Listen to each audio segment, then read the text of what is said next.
Clubecast, onde empreendedores ouvem empreendedores. Muito bem, começando aqui mais um Clubecast. Meu nome é Rafael Ponzi, eu sou diretor-presidente do Clube Empreendedor Brasil, que está fazendo aqui nos estúdios do clube o Clubecast, que é um programa que a gente junta aqui empreendedores para falar sobre empreendedorismo, ou seja, de empreendedores, por empreendedores e para empreendedores. Bem-vindos vocês e vamos direto ao assunto. Estamos aqui com Eduardo Cunha da OTN. Tudo bem, Eduardo? Tudo bem, Rafael. Maravilha.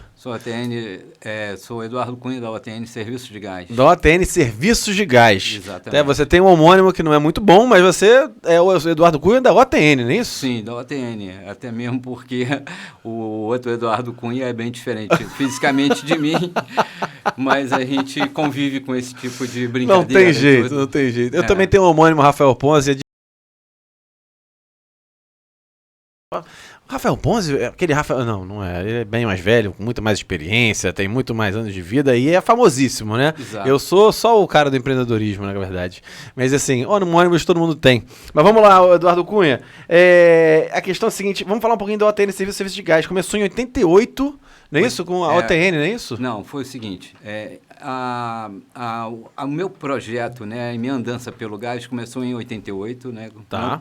Mas não foi com essa empresa, a OTN. A OTN foi criada somente em 2013, mas durante esse tempo, o que aconteceu? Em 88, a gente começou a implantar, a SEG começou a implantar o gás natural, na cidade. Foi em 88, é? 88. Começou a fazer a conversão da rede, tirando o gás manufaturado, que é um gás produzido dentro da refinaria, né? Sim. E jogado na rede. Pô, mas eu lembro que em 2001 ainda estava tendo essa troca aqui no Rio. Porque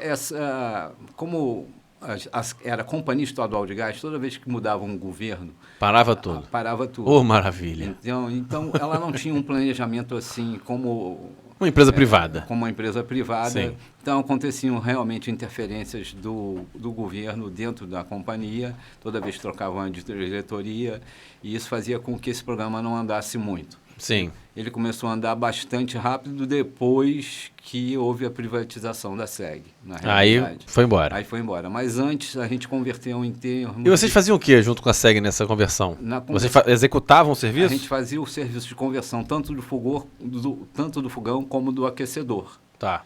Então a gente convertia fogão e aquecedor. Antes da conversão a gente fazia todo o fechamento dos medidores, fazia aproximadamente 200, que a gente chamava de economias, né? 200 residências e comércios que estavam dentro desse corte de rede que era sofrido na rede para a gente poder implantar o gás. Então retirava o gás manufaturado da rede e inseria o gás natural. Tá. Isso era feito semanalmente. Essa e o gás natural ele é melhor, né? Ele é melhor para consumo doméstico, não é isso? O gás natural... Ele é menos perigoso? Ou nada a ver? Não, ele é mais seguro do que o GLP. Por quê? Porque ele vem através de rede, né? Você tem um fornecimento ininterrupto, né? Ele não está armazenado. Para você ter uma ideia, o GLP entra com 350 milímetros por coluna d'água. E o gás natural não.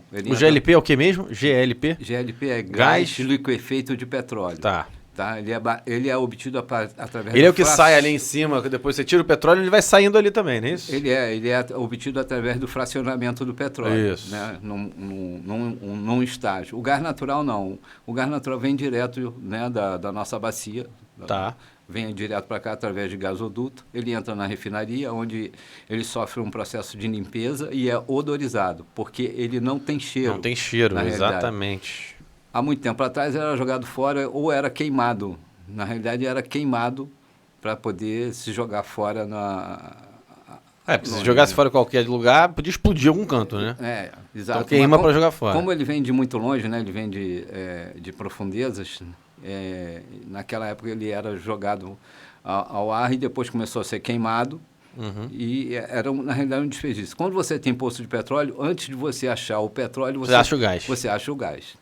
Tá?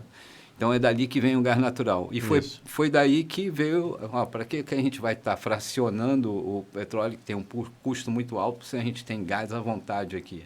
Boa. Então, Mas por que chama gás natural? Porque é natural mesmo. É natural, vem lá de baixo, não tem nenhum...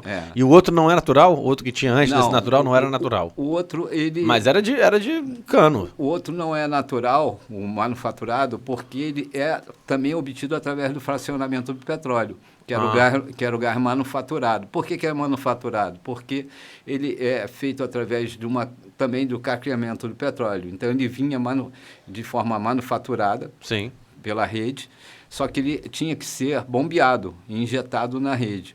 O gás natural tem uma pressão muito maior e ele não precisou, então, de grandes compressores como tinham aqui a SEG naquele tempo. Então, na época do gás manufaturado, você via aqueles botijões enormes aqui, que estrategicamente não era bom tê-los aqui, né? E tudo. Sim.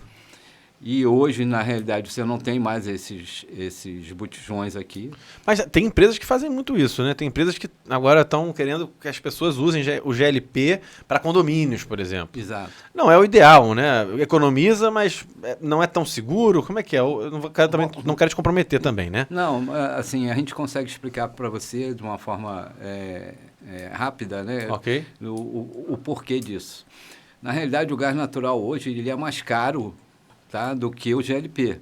Então, você com um botijão de 13 quilos, você cozinha durante quase 2 meses. Tá. E ele está custando entre 80 a 100 reais, ok? Ok. O gás natural, a conta mínima dele está custando em torno de 60 reais. Entendi. Né? Isso, mensal. Isso é a conta mínima. Então, você vê por aí... Não dá. É muito mais barato o GLP. Exatamente. Então, assim, o que acontece? Mas, por outro lado, também, o gás natural é um gás muito mais seguro. Mas por que é seguro? Porque ele vem através de uma canalização. É por causa disso? Exato. Não é por ele. Ele e outro gás é quase igual. O natural é porque ele é canalizado, mais por causa disso? Não, por outras características. O gás natural não se acumula embaixo. Ele, na realidade, o gás natural ele é mais leve e ele sobe. Entendi. Isso é importante, né? Porque vai que vaza, ele sobe e vai embora, não é isso também? Você vê o último acidente que houve agora, que saiu até no Fantástico, foi com GLP e varou um prédio de um lado ao outro. Nossa Senhora, míssil, né? O último acidente que teve no Rio de Janeiro com GLP... Foi na Praça 15 ali, Praça Tiradentes. Foi um restaurante explodiu inteiro. Exato, e jogou... Um cara que estava passando de um lado ao outro, jogou da calçada para a praça, né? Então, são acidentes graves, né? Foi muito concentrado, né? Porque o gás que é feito... Ele é o mesmo gás do carro. Ele é pesado. Ou não? É outro gás? O gás do carro é gás natural veicular. Natural veicular. Mas aí, qual a diferença? É natural também. Os dois ficam envasados. É tudo pressurizado ali, tudo na pressão, né? Quanto mais pressão, melhor o gás, anda mais o carro. O gás natural ali, na hora que você coloca ele no cilindro, é gás natural, mas ele está sendo envasado porque está entrando dentro de um compartimento. Sim, exatamente. Né? Exatamente. Vamos fazer como se fosse dentro de um botijão. Sim, claro. Na realidade, é um cilindro de gás que abastece. E você vê que também acidentes com gás natural... em cilindros, o que provoca dentro de um posto. Você já deve ter visto isso também. Uma loucura, eu tenho medo de ter carro a gás por causa disso, sabia? Bota lá, tem que sair do carro, né? Eu vi um que explodiu, o carro todo parecia uma sanfona o carro. Mas é porque tinha uma fissura, né? Você tem uma fissura, ele escapa e explode. Quando você tem fissura e você tem centelha, você tem uma queima. Sim. E aí explode, não tem jeito, né? O que aconteceu no caso desse acidente com GLP em Campos do Jordão, na realidade é o quê? É o gás que estava vazando de um botijão que se acumulou dentro de um local e acabou explodindo quando alguém centelhou. Entendi. Para entrar em casa, né? Ou para entrar no local. Quando ele centelhou, tinha gás, ele não conseguiu perceber, ato contínuo, né? Ele tocou ali e aquele troço explodiu. Esses acidentes com gás são muito, tanto com gás natural como o GLP, são acidentes graves. Né? Você já viu também, com gás natural, acidente que matou um casal que estava tomando banho num banheiro. Na Zona Sul, né? Então, assim, o gás... Mas esse era gás natural? Esse era gás natural. Vazou e foi indo. Na realidade, ali não foi o gás que matou aquele casal. O que matou aquele casal foi, na realidade, o produto da queima do gás, que é o monóxido de carbono que se acumulou dentro de um banheiro, que não tinha ventilação permanente. Entendi. Nem inferior, nem superior, e a chaminé parece que estava obstruída também. Então, provocou... Tempestade perfeita, né? Foi uma porção de fatores que levaram, né, a óbito. E o GLP acaba por te deixar lesado e com sono. Se você dormir, ele acaba te asfixiando, entendeu? Esse é o perigo. Então, assim, adequação, quando a gente fala em serviços de adequação de ambiente para locais que têm aparelhos a gás, a gente está falando em ventilação permanente. Boa. Que é muito importante. Aquela janela perto a janela do banheiro, embaixo ali também a porta mais cortada para poder vazar por baixo, não é isso? Perfeito. A chaminé, agora também tem que ter alguma coisa para acesso da chaminé também, para ver se tem algum problema ou não, eu acho que isso aí é exigência também, não é isso? São 3 fatores, né? É exatamente isso que você falou. A ventilação inferior, que é da porta. É o corte de porta, ou então a veneziana embaixo na porta. Boa, ok. E em cima, a báscula fixada, que você falou, e conjugado ainda com uma chaminé. Okay? Boa, tá. Isso para o aquecedor. No caso do fogão, coifa. Hoje os aquecedores estão mais seguros, porque você tem aquecedores de exaustão forçada. O que é isso? Você tem um cooler debaixo do queimador. Quando você abre a sua torneira, esse cooler começa a funcionar com o queimador. E depois disso, quando você desliga, ele continua ainda assoprando, expulsando aqueles gases que estão ainda no percurso de chaminé para fora. Ou seja, ele está no ato que você está tomando teu banho e está jogando para fora. E lembrando que na ponta da chaminé tem que ter um terminal T. Sim. Qual é a função dele? Ele, em ventos incidentes na fachada do seu prédio, ele acaba por evitar que esse monóxido retorne para dentro do ambiente. Tá ótimo, entendi. Pô, bacana, esse é um bom sistema de segurança, na verdade, né? Foram aprendendo com o tempo também, né? Não, lógico. A gente não tem uma cultura muito grande em cima de gás por conta do nosso clima, né? A gente tem um clima tropical. Sim, né? Mas usa-se muito também, né? O Rio de Janeiro tem bastante cliente de gás natural, vamos dizer, canalizado. Que nós temos hoje aqui... E de GLP também, as comunidades todas usam, GLP, né? GLP também. Em clientes residenciais, a companhia, a Natros tem hoje em torno de 1.060.000 clientes. Caramba, bacana. É muita gente. É muita gente, residencial. Eu acho que o GLP tem 4 vezes mais do que esse número aqui. Que a galera toda que não tem gás encanado. Exato. Entendi. Exato. Maravilha. Mas o gás, Rafael, para você ter uma ideia, existem normas técnicas, entendeu? Para você lidar com gás e um regulamento, que é o RIP, que é o Regulamento de Instalações Prediais do Rio de Janeiro. Sim. Que é um decreto-lei. Então, o pessoal tem que ficar ligado nisso, né? Tem Como é que ele sabe que ele está cumprindo aquelas exigências? Como é que ele sabe disso? Por exemplo, o cara que tem... agora tem a Lei 6890, né? Que é a inspeção periódica do gás. Que deixou todo mundo desesperado. Todo mundo ficou desesperado. Eu lembro disso. E tem pouco tempo isso. Por conta de pandemia, houve um adiamento, né, desse prazo, e esse prazo foi adiado por mais 3 anos. Até mesmo porque a SEG tinha só metade dos clientes dela vistoriados, né? A gente tem aqui uma característica que ninguém, na hora, ninguém tinha feito, né? A metade dos clientes da SEG não tinham feito. Então, se viu... vamos dizer assim, achou-se prudente estar esticando esse prazo. A Lei Periódica do Gás, ela obriga que toda residência, todo comércio, né, abastecido por gás, ele tem uma revisão quinquenal. De 5 em 5 anos você tem que estar fazendo uma revisão. Tá. E essa revisão são feitas por empresas inspetoras, que são empresas acreditadas pelo Inmetro. Ok? Por exemplo, a OTN é uma empresa que ela não está certificada pelo Inmetro para fazer a inspeção. Ela faz as adequações, ou seja, ela entra depois da inspetora. Então, toda adequação citada em laudo, a OTN pode fazer. Bacana. Ok? Isso para... Ou seja, a OTN ela vem depois da inspeção. Ou até mesmo antes, quando você... percebe que está consumindo muito gás, sua conta aumentou, a gente tem como fazer um teste de tanqueidade na rede. Então, vamos lá. A OTN, então, trabalha de diversas formas. Primeiro, instalando tudo para você, instalando o aquecedor, né? Isso, colocando o aquecedor no lugar certo, fazendo a adequação do fogão ali também para a rede encanada, isso tudo a OTN faz. Sim. Mas, além disso, também faz, pelo que você me falou, a verificação de escapamento de gás. Tem gente que está gastando rios de dinheiro com gás sem usar tanto. Então, tá escapando. Para fazer essa verificação, a gente faz um teste de estanqueidade na rede. Teste de estanqueidade. Estanqueidade, que isso é para verificar na realidade se tem vazamento ou não na tua rede. Fecha tudo em casa, vai lá embaixo, olha o relógio e se tiver, faz a verificação onde está sendo, não é isso? O procedimento do teste é o seguinte, é você colocar um manômetro com lunar d'água dentro da tua instalação de gás lá no medidor, ok, né? E pressurizar a linha até os pontos de consumo da sua casa. Tá.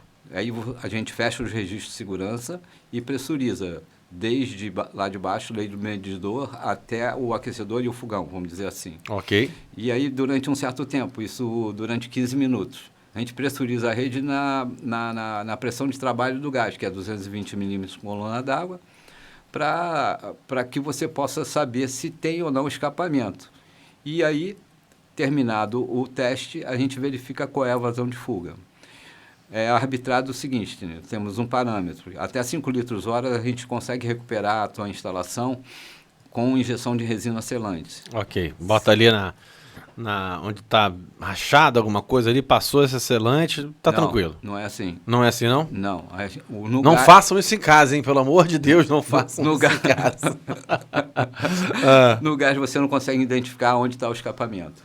Esse é o problema. Então como é que você faz? A resina selante, ela vai fazendo por percussão, subindo na instalação, e aonde existe algum vazamento... Aí ela vai selando ali mesmo. Ela vai selando e vai vedando, entendeu? Ela acaba por formar uma Então você coloca lá embaixo, quando vai subindo o gás, essa selante vai subindo... Ela é injetada com ar. Com ar, boa. Ok? Ela é injetada com ar, com um compressor. Você injeta a resina, e tem que ser uma resina homologada pela Natcos. Claro. Não vai dar problema. Exato. E ela vai subindo e ela vai fazendo a percussão, vai subindo e vai... E ela acha sozinha ali onde está a fissura. Naturalmente, onde tem uma fissura, onde tem um escapamento, ela acaba indo ali. Por vedar. Né? Então, ela veda ali. E isso até 5 litros, né? Para vazão até 5 litros hora. Depois do teste feito, né, você... Não, mas se tiver mais... Aí tem que trocar. Não é, vamos dizer assim, a gente não indica fazer acima disso porque a gente vai desperdiçar, na realidade, resina, né? E a resina é sempre injetada quando você tem a canalização. E é um perigo estar fazendo mais do que 5 litros hora, né? É perigo. Tá perigoso. Se alguém acender um cigarro, acender um fósforo, explode tudo. Pô. Toda instalação com vazamento é perigosa. Deus me livre. Você nunca sabe para onde esse gás está indo. Entendeu? Então, se ele se acumula em algum local e tem uma faísca, um fogo qualquer... Aí ocorre a explosão. Já aconteceu de acontecer explosões. Lá em São Conrado, foi o quê? GLP aquilo ali? Não, ou foi? ali é gás natural. Gás natural, né? Gás natural. Se acumulou e o cara centelhou também. Explodiu tudo. Explodiu tudo. Foi o andar inteiro, Deus me livre, que eu não lembro daquela coisa. Foi horrível. Foi horrível. Tá, então vocês fazem isso. Então você faz essa... O teste.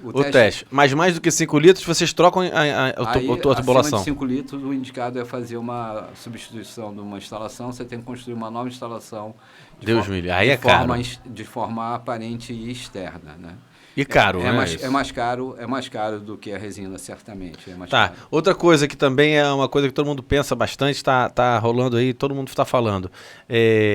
O gás não pode ser mais no banheiro. O gás tem que ser na área de serviço, na cozinha e os banheiros sem gás dentro. Isso é mito ou verdade? Não, é verdade até certo ponto, né? Se o teu banheiro tem 6 metros cúbicos, né? Você tem ventilação permanente superior... 6 metros cúbicos é pouco, é tipo 1 metro... É pouco. É quase um box, assim, desse tamanho aqui, assim, pode ser assim. Não, mais um pouco. Não, mais um pouco. Vamos fazer uma conta aqui, pode ser 1,5 metro por 4... Aí, tá. É um banheiro pequeno. É um banheiro pequeno. Aí você já tem 6 metros por 3, você já tem quase... É um banheiro pequeno. Tá. Mas você não pode ter aquecedor acima de 200 kcal. Então, qualquer banheiro você não pode ter um aquecedor de... Para ficar mais fácil, aquecedores até 8 litros hora. Ok? Então aquele aquecedor grandão no banheiro não pode. Não pode. E não pode porque é perigoso, não pode porque não pode. Não é pode isso? porque é norma, entendeu? Mas a norma ela existe por algum motivo, né? Deve ser porque é perigoso, não é isso? Porque um aquecedor desse produz assim muito gás. Muito monóxido, né? Muito monóxido. E acaba contaminando esse ambiente que é um ambiente pequeno. Então é recomendável sim que você retire ele do banheiro. Tá? Mas você pode ter um aquecedor pequeno em banheiro desde que você tenha ventilação permanente. Que são esses da janela, embaixo da porta aquilo e que a gente falou, chaminé. Daqueles 3 elementos, né? Então, inferior, superior e chaminé. E a chaminé tem que ser com um diâmetro indicado pelo fabricante. Tá. Uma outra coisa importante na chaminé é que ela tem uma abraçadeira na saída, né, entre o defletor e a própria chaminé. 35 centímetros de percurso vertical, se o aquecedor for um aquecedor mecânico.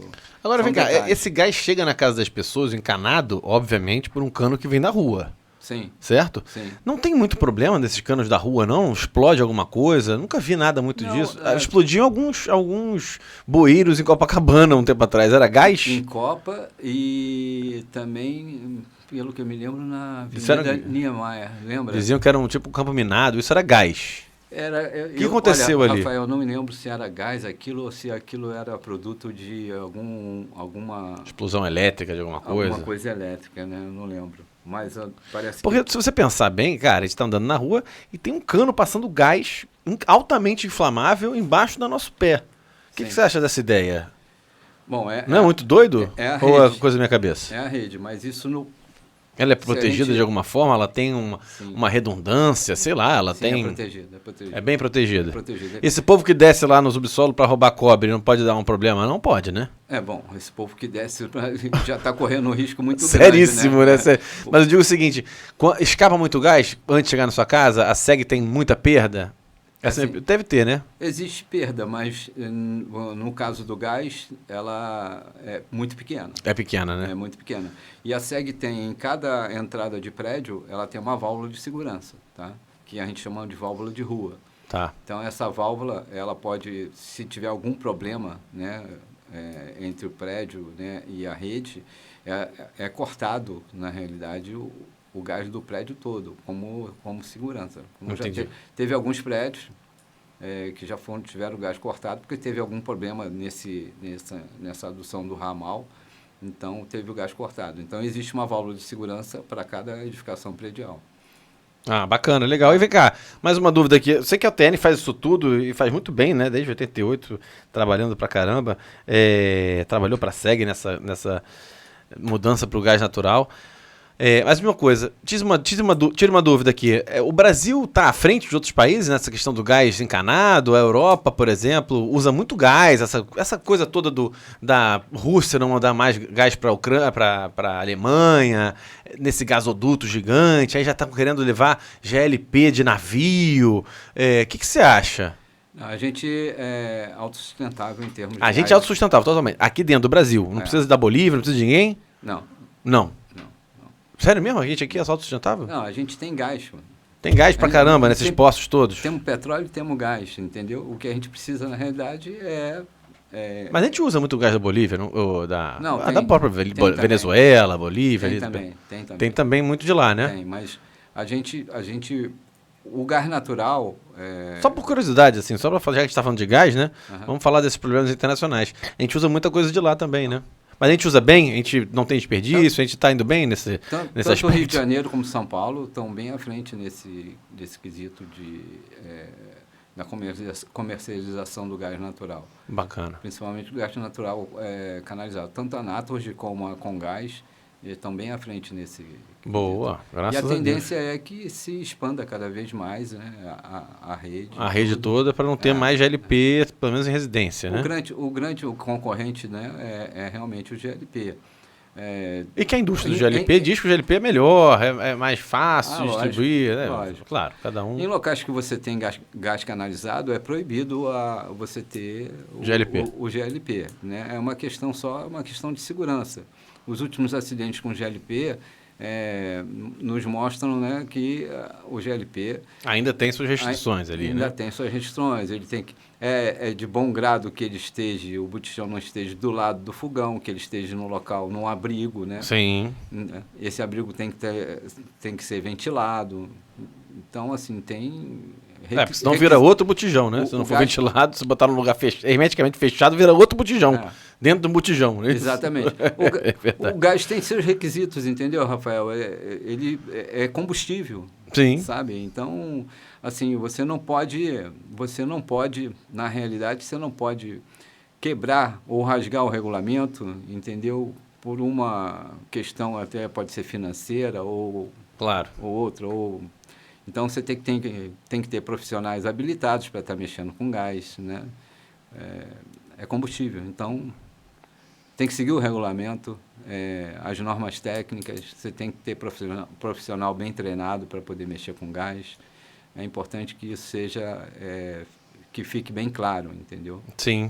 A questão do combustível é uma questão sine qua non. Com certeza. Bom, e eu acho que a gente entrou num papo, né, Ítalo? A gente entrou num papo aqui, o Ítalo já me falou, já deu tempo. Caramba, eu podia bater papo com você. Eu ia entrar ainda em Rússia, Ucrânia, Alemanha, GLP, os navios, que tá indo navio para lá com GLP, não é isso? Para abastecer, né? Tem muita aplicabilidade o gás. Muita coisa, né? Muita coisa. Mas o importante aqui desse papo também é falar muito do Eduardo, da OTN, dos serviços. Para te achar, você vai em OTN, Serviços de Gás no Instagram, vocês estão lá com todos os serviços, com tudo certinho. Tem site, WhatsApp, quer passar? Site. Qual o site? OTN, Serviços de Gás. Pessoal, OTN, Serviços de Gás, fala com o Eduardo, super profissional, foi mega indicado aqui pro Clube Empreendedor Brasil, é nosso membro prêmio, a gente indica. Cara, isso é muito importante, trabalhar com gente que sabe o que está fazendo quando trabalha com gás, que é uma coisa muito importante e delicadíssima, tá? Então, OTN, Serviço de Gás, entra aí, pessoal, otnservicodegás.com.br. Estamos aqui batendo esse papo com o Eduardo.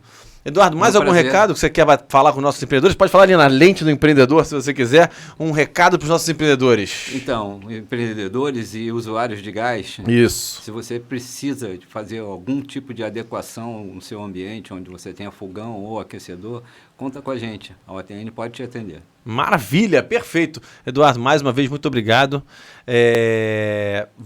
Acho que dá para bater mais papo sobre isso. Vamos falar um pouquinho sobre esse cenário internacional do gás, que eu acho interessante, um papo interessante para a gente bater um papo sobre isso, que está aí na mídia. E vocês que estão vendo o nosso podcast aqui, tivemos mais um podcast, Clubecast Premium. Esperamos vocês no próximo. Foi um prazer enorme. Eduardo, mais uma vez, muito obrigado. Pessoal, clubeempreendedor.org. Venha para ser membro prêmio também. Tchau, pessoal. Abraço grande. Valeu. Valeu.